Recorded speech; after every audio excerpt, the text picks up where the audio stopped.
Good morning class 11 बच्चों। आज हम लोग अब इसमें एक नया चैप्टर स्टार्ट करेंगे। हमारा फर्स्ट चैप्टर फिनिश हो चुका है। उसमें जो टॉपिक थे लॉज ऑफ केमिकल कॉम्बिनेशन, इस साल के लिए सिलेबस से रिमूव कर दिया गया है। एक तो स्टीचियोमेट्री टॉपिक था, एक सोल्यूशन टॉपिक था जिसमें मोलरिटी वगैरह थी, एक एम्पेरिकल फार्मूला था और एक था मोल कॉन्सेप्ट। वो टॉपिक हमारा खत्म हो चुका है। अब नेक्स्ट स्टार्ट होगा हमारा structure of atom. Second chapter है ये, स्ट्रक्चर ऑफ एटम। आज हम इसमें जो सबसे पहले टॉपिक पढ़ेंगे दैट इज इलेक्ट्रॉनिक कॉन्फ़िगरेशन।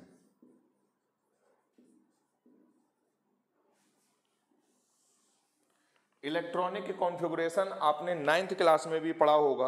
जैसे अगर किसी की बाहर वाली सेल में 11 इलेक्ट्रॉन है तो 2, 8 और 1, इस टाइप से। इसी को अब हम आगे एक्सप्लेन करेंगे और डिटेल में जाके। कोई भी एटम है, एटम के अंदर न्यूक्लियस होता है सेंटर में, इसके बाहर ये ढेर सारे सर्कुलर पाथ होते हैं। इनको आपने नाम दिया होगा ऑर्बिट्स या shells. First shell, second shell, third shell, इस टाइप से सेंटर से नंबरिंग इनकी स्टार्ट होती है, या इसको बोलते हैं KL और M। एक फार्मूला होता है maximum number of electron in a shell. किसी भी सेल में maximum number of electron 2n² के अकॉर्डिंग फिल होते हैं। जैसे हमने ले लिया सेल और नंबर ऑफ मैक्सिमम इलेक्ट्रॉन। अब हमने कहा कि फर्स्ट सेल में कितने इलेक्ट्रॉन्स आएंगे, तो आप n की जगह 1 पुट कर दो। सेकेंड सेल में कितने आएंगे, n की जगह 2 पुट कर दो। थर्ड सेल में कितने आएंगे मैक्सिमम, तो 18 हो जाएंगे। फोर्थ सेल में कितने आएंगे और फिफ्थ सेल में कितने आएंगे। ये मैक्सिमम इतने इलेक्ट्रॉन हैं। जैसे हमने कहा सेकेंड सेल में मैक्सिमम 8 आएंगे, इसका मतलब 8 से ज्यादा नहीं आएंगे। 1 आ सकता है, 2 आ सकता है, 7 और 8, 9 नहीं आ सकते। ये होता है। अब हम इसको और डिटेल में समझेंगे बच्चों।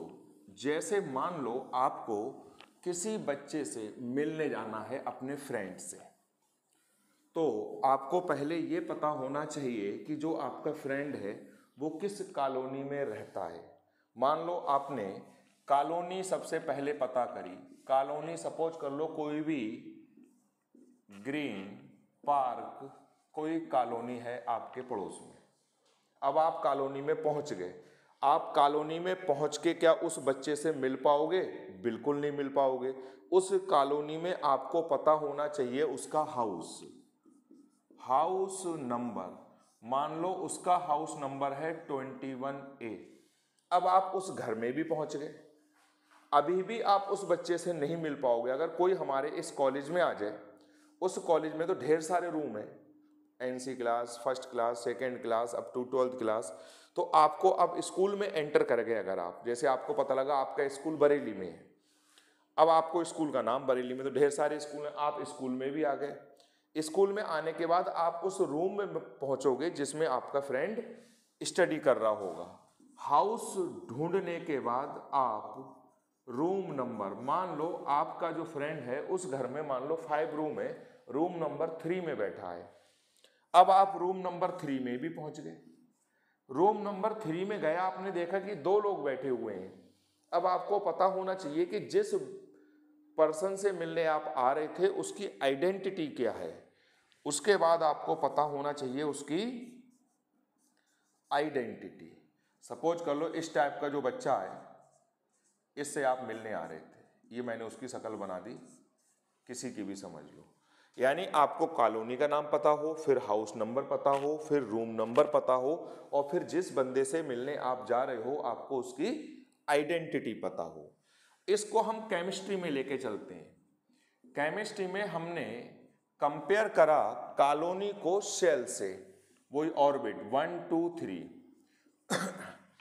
किसी भी कॉलोनी में जो घर होते हैं वो सारे घर एक से नहीं होते हैं, कुछ छोटे होते हैं। एक रो बना दी छोटे घरों की, फिर और उससे बड़े 1 BHK, 2 BHK, 3 BHK, अलग अलग टाइप के घर होते हैं। ये मान लो कि हमने एक कॉलोनी बनाई, हमने अपनी कॉलोनी में 4 टाइप के घर बनाए, S, P, D और F। इसके आगे भी होते हैं GHIJKLMNOP, SPDF, GHIJKL, लेकिन हमको जरूरत है वो F तक ही पड़ती है। हमने 4 टाइप के घर बनाए S। अब आप समझ लो S 1 रूम सेट है बच्चों, P 3 रूम सेट है, D 5 रूम सेट है और F 7 रूम सेट है। इसमें कितने होंगे 9 और इसमें 11, 2 करके बढ़ाओगे। S में 1 होगा, P में 3 होंगे, D में 5 होंगे, F में 7 होंगे। अब हम गए, हमने कॉलोनी ढूंढ ली, अब हम घर ढूंढेंगे। उन घर को हमने यहां नाम दिया सब सेल्स। ये सब सेल्स होती हैं S, P, D, F, G, H, I, J। S 1 room set है, ध्यान रखोगे, फिर 2 बढ़ा दोगे P 3 हो गया, फिर 2 बढ़ा दोगे D 5 हो जाएगा, फिर 2 बढ़ा दोगे ये 7 रूम सेट है, एंड 2 बढ़ा दोगे ये 9, इसके बाद 11। अब रूम को हमने कंपेयर करा ऑर्बिटल्स, ये जो हम बना रहे हैं ये ऑर्बिटल्स है। S में 1 ऑर्बिटल है, P में 3 ऑर्बिटल, ये शायद इधर लिखा हुआ होगा, आपको दिख नहीं रहा होगा, मैं बता देता हूं। S में 1 ऑर्बिटल है, P में 3 ऑर्बिटल हैं, D में 5 ऑर्बिटल्स हैं और F में 7 ऑर्बिटल्स हैं। अब होता क्या है, न्यूक्लियस के चारों तरफ, जैसे सन के चारों तरफ अर्थ रिवॉल्व कर रही है और अपनी एक्सिस पे रोटेट भी करती है, ऐसे ही न्यूक्लियस के चारों तरफ इलेक्ट्रॉन रिवॉल्व कर रहा है और अपनी एक्सिस पे रोटेट भी कर रहा है। देखो ये मार्कर में रोटेट कर रहा हूं, रोटेट करते करते रिवॉल्व करता है। जैसे अर्थ सन के चारों तरफ रोटेट करते करते रिवॉल्व करती है, ऐसे ही न्यूक्लियस के चारों तरफ इलेक्ट्रॉन रिवॉल्व करता है। 2 इलेक्ट्रॉन होते हैं, एक इसमें रूम में बोले तो ऑर्बिटल्स। एक इलेक्ट्रॉन रोटेट करता है क्लॉकवाइज और एक रोटेट करता है एंटी क्लॉकवाइज। इसके अंदर इलेक्ट्रॉन होते हैं और इलेक्ट्रॉन अपनी एक्सिस पे स्पिन कर रहे होते हैं, एक क्लॉकवाइज और एक, जिसको हमने आइडेंटिटी बोला है, तो हम उस आइडेंटिटी का मतलब वही होता है कि हमारा जो इलेक्ट्रॉन है वो क्लॉकवाइज वाला है या एंटी क्लॉकवाइज वाला है। तो आप कंपेयर करोगे, बहुत काम आएगा पूरे चैप्टर में। कॉलोनी को सेल से, हाउस को सब सेल से, रूम को ऑर्बिटल से, और आइडेंटिटी मीन्स उसका स्पिन क्लॉकवाइज है या एंटी क्लॉकवाइज। क्लॉकवाइज स्पिन को ऊपर दिखाते हैं एरो लगा के, एंटी क्लॉकवाइज को नीचे, यानी इसमें 2 इलेक्ट्रॉन होते हैं, क्लॉकवाइज और एक एंटी क्लॉकवाइज। कहने का मतलब ये है कि एक ऑर्बिटल में मैक्सिमम 2 इलेक्ट्रॉन लाई करेंगे, एक क्लॉकवाइज और एक एंटी क्लॉकवाइज। कहने का मतलब है S एक ऐसा घर है जिसमें मैक्सिमम 2 लोग ही रह सकते हैं। P में 3 रूम है तो 6 लोग रह सकते हैं, क्योंकि एक रूम में 2 रहेंगे, इसमें भी 2 रहेंगे, इसमें भी 2। यहाँ पे 5 रूम है तो मैक्सिमम 10 लोग इसमें लाई कर सकते हैं, और F में 7 रूम है तो कितने लोग लाई कर सकते हैं 14। यानी S एक ऐसा घर है जिसमें 2 लोग रहेंगे मैक्सिमम, P में मैक्सिमम 6 लोग रह सकते हैं, D में मैक्सिमम 10 रह सकते हैं और F में मैक्सिमम 14 रह सकते हैं। अब इस चीज को हम आगे और बढ़ाते हैं, बहुत ध्यान से समझना बच्चों, आसान है और समझ में आ जाएगा। अब मैंने यहाँ पे बनाई सेल, कोई एक सेल है, इसमें कितने मैक्सिमम इलेक्ट्रॉन आएंगे और इसमें कौन कौन सी सब सेल्स पॉसिबल होंगी। फर्स्ट, सेकेंड, थर्ड, फोर्थ, इसमें 2 अभी हमने इससे पहले बताए थे, इसमें 8, इसमें 18, इसमें 32। इसमें एक सब सेल होगी S, इसमें एक S होगी और एक P, क्योंकि इसमें 2 इलेक्ट्रॉन आ गए, जब 8 थे तो 2 इसमें आ गए और 6 इसमें आ गए। 18 है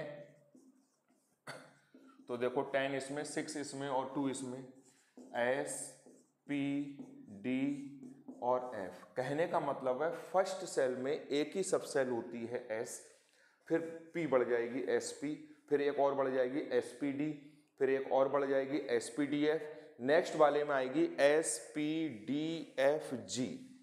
फर्स्ट सेल की जो सब सेल है उसको हम लिखेंगे 1s, सेकेंड वाली है उसको 2s और 2p, थर्ड वाली है उसको 3s 3p 3d, फोर्थ वाली 4s 4p 4d और 4f, 5s 5p 5d और 5f, 5 में G होगी लेकिन हमने बनाई नहीं है, 6s 6p 6d, यहाँ पर बाकी भी होंगे हमने बनाई नहीं है, 7s 7p एंड 8s, ये हमने बना ली।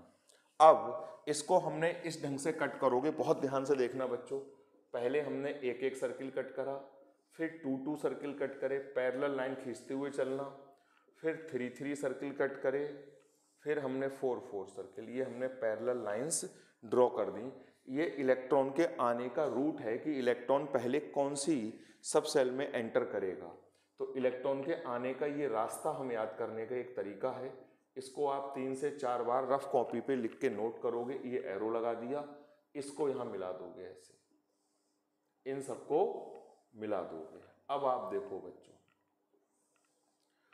ऊपर से एंट्री करोगे तो सबसे पहले आप एंटर करोगे 1s में, फिर वापस जाओ, फिर 2s में, फिर वापस जाओ, फिर 2p के बाद आओगे आप 3s, फिर वापस जाओ, 3s के बाद 3p के बाद आओगे 4s, फिर वापस जाओ, फिर आओगे 3d, then 4p, then 5s, फिर वापस जाओ, फिर 4d, 5p, 6s, अब वापस जाओ, 4f, 5d, 6p, 7s। ये इलेक्ट्रॉन के आने का ये रास्ता है।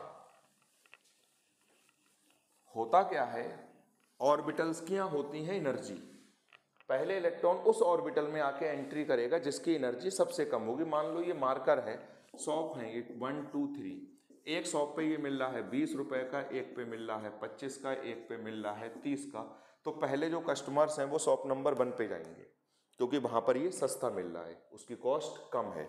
जब इस शॉप के सारे मार्कर खत्म हो जाएंगे फिर लोग जाना शुरू करेंगे शॉप नंबर 2 पे, फिर उससे हाई रेट जहां होगा वहां जाएंगे। ऐसे ही इलेक्ट्रॉन पहले उस ऑर्बिटल में आता है जिसकी एनर्जी सबसे कम होती है। इस वाली बात को सबसे पहले बताया गया था ऑफ-वाउ प्रिंसिपल में।